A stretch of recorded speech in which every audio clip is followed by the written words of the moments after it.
So I would like to take just a few minutes, Heather, and tell you about two things in particular that I have implemented into my courses from our professional development back in the fall. As you and I have both talked about, I don't do a lot of traditional classroom material in teaching. I do a lot of ensemble work, I do a lot of applied lessons, but the two classes, or I should say the one class that I have two sections of, is music publishing. And two things that I implemented were authentic assessment and transparency in learning. And for the authentic assessment that I integrated into my class, I have them do things in addition to traditional quizzes and tests and homework. I have them do things like fill out copyright forms and actually have them do that as a grade.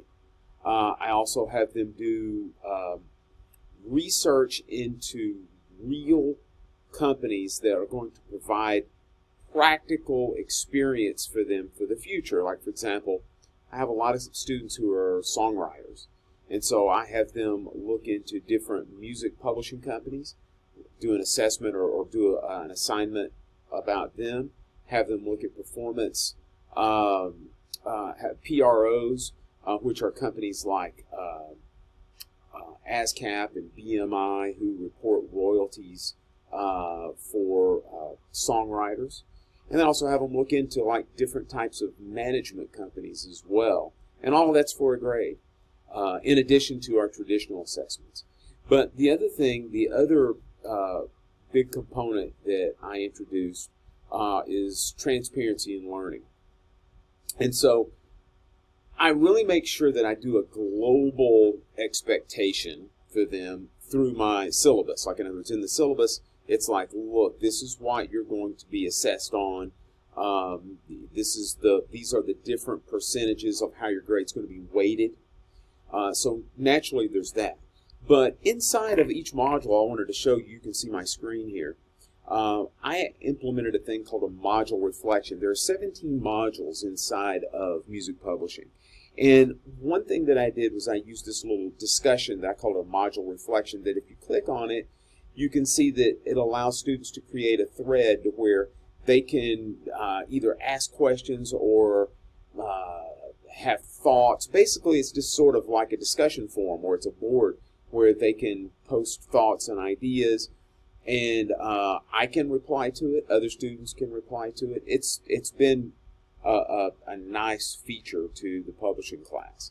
And then, let me see. And then the other thing that I was going to mention to you is something that I do is at the bottom of every single module, I have a thing I call a module wrap-up. And essentially what it does is it gives the students an idea that, look, these are the goals that I have for you, and then these are the outcomes. This is what you should be able to do, or what you should know from studying in this module. And then aside from that, I'm a very active communicator with my students from the standpoint of I make consistent announcements. I make sure that in those announcements they are aware that they have an assignment when that assignment is due. For example, if they have a quiz coming up or an exam that's coming up, this is when it's going to be available to you online. This is how many days you have to be able to complete it, and this is the hard cutoff. This is when it's due. And I'm also, again, very consistent with my announcements as well, making sure that they are all aware that these announcements or these different things are going to be due or going to be available to them, and when they're going to be due.